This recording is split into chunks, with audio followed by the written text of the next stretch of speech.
তো ফেসবুক দর্শক এবং আমাদের পাশে যারা আছে সবাইকে আমার পক্ষ থেকে আন্তরিক অভিনন্দন শুভেচ্ছা। তো আজকে আমরা এখানে সমবেত হয়েছি একটা মহৎ এবং খুব দেশ এবং জাতির এবং কোমলমতি শিক্ষার্থীদের জন্য যে একত্রিত হয়েছি।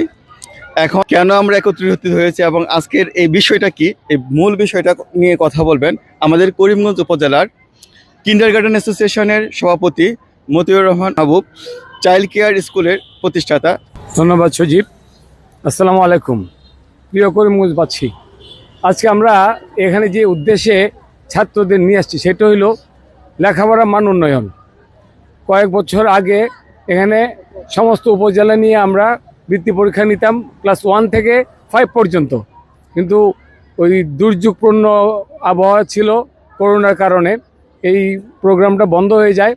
আমরা দেখলাম আমাদের ছেলেমেয়েদের শিক্ষার মানটা উন্নত করার জন্য এই বৃত্তি পরীক্ষা অত্যন্ত জরুরি। তাই ওই পুরনো উদ্যোগটাকে আমরা নতুন উদ্যমে ইয়ং এবং যারা আছেন আমাদের সাথে এই করিমগঞ্জ উপজেলার প্রায় 60-70টা স্কুল, কিন্ডারগার্টেন স্কুলের শিক্ষক পরিচালক সবাইকে নিয়ে আমরা এই বৃত্তি পরীক্ষার আয়োজন করেছি। এতে করিমগঞ্জের ছাত্রছাত্রীরা উপকৃত হবে এবং লেখাপড়ার মান উন্নয়ন হবে।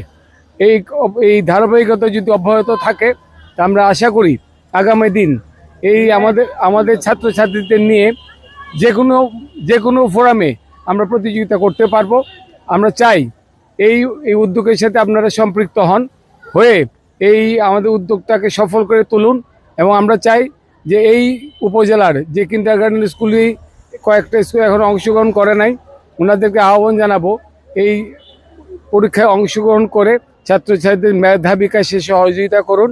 নিরাশ ছিলাম কিছুদিন আগেও সরকারিভাবে যখন ঘোষণা করা হয়েছে কিন্ডারগার্টেন অ্যাসোসিয়েশনের ছাত্ররা বৃত্তির বেঞ্চে বসতে পারবে না, মন আমরা ভেঙে ফেলেছিল। অনেক অভিভাবক হতাশ হয়েছিল যে কিন্ডারগার্টেনে পড়িয়ে আমরা আমাদের ছাত্রদেরকে কাঙ্ক্ষিত লক্ষ্যে নিতে পারলাম না, তাই আমরা প্রাইমারিতে ভর্তি না করে ভুল করেছি। কিন্তু আল্লাহ পাক আমাদের উপর সহায়, আমরা আমাদের বৃত্তি নিতে পেরেছি, আজ বৃত্তি চলছে।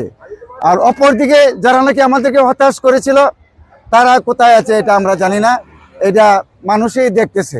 তাই আমি অভিভাবকবৃন্দদেরকে আহ্বান জানাবো, আপনারা অত্যন্ত সুন্দরভাবে চিন্তা করেন যে আমরা কোথায় আছি, আর যারা আমাদেরকে বিভাগ করেছিল, যারা আমাদেরকে বাতিল করেছিল তারা কোথায় আছে। মাননীয় হাইকোর্ট আমাদের এই দিক চিন্তা করেই তারা যারা নাকি অন্য নাম দিয়ে এই বৃত্তি দেওয়ার চেষ্টা করেছিল এটাকে 1 মাসের জন্য রহিত করে দিয়েছে।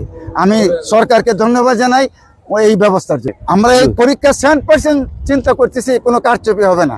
আমরা যেভাবে প্রশ্ন করেছি আশা করি ভবিষ্যতে যদি কেউ এই দিক চিন্তা করেন এটার কোনো লিক পাবেন না। এবং পরীক্ষা আপনারা সবাই দেখেন, অভিভাবক যারা আছেন সবাই সন্তুষ্ট, পরীক্ষার পরিবেশ দেখে সবাই সন্তুষ্ট, হাসি মুখে সবাই আমাদেরকে আহ্বান জানাচ্ছে এই ধরনের পরীক্ষা যেন ভবিষ্যতে হয়। ধন্যবাদ আরজু সাহেব।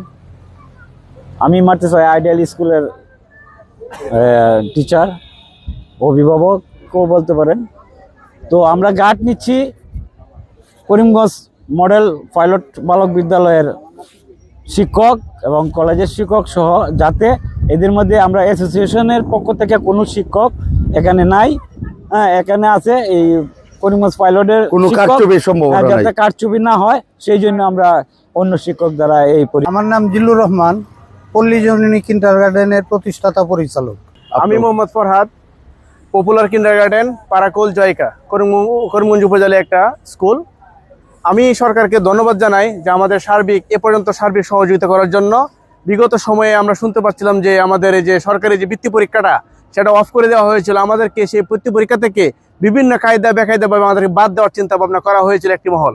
কিন্তু তারপর আমরা আমাদের বাংলাদেশ কিন্ডারগার্টেন অ্যাসোসিয়েশন ও পরিষদ এটা নিয়ে হাইকোর্টে রিট করার পরে মহামান্য হাইকোর্ট আমাদেরকে রায় প্রদান করে যে আমরা বৃত্তি পরীক্ষায় অংশগ্রহণ করতে পারবো। সময় যাতে সুন্দরভাবে বাংলাদেশের সকল সরকারি বেসরকারি এবং যত স্কুল আছে সবাইকে একসাথে সমন্বয় করে যাতে একটা সুশৃঙ্খল পরিবেশে সুন্দর একটা পরীক্ষার আয়োজন করা হয়।